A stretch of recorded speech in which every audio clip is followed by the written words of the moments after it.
ഷഹബാസ്. ഇന്ന് ഈ ഒരു പേരറിയാത്തവരായിട്ട് ആരും തന്നെ ഉണ്ടാവില്ല. 15 വയസ്സ്, നല്ലൊരു കുട്ടിയായിരുന്നു. അവൻ മരിച്ചു.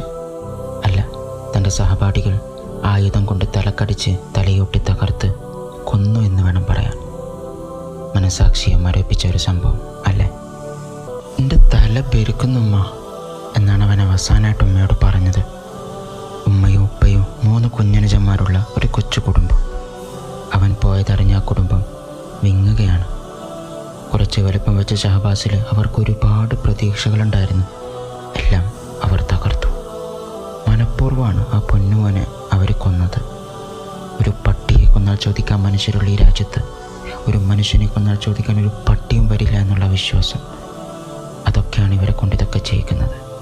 എല്ലാം ഒരു നിസ്സഹായതയോടെ നാം നോക്കിക്കാണാം.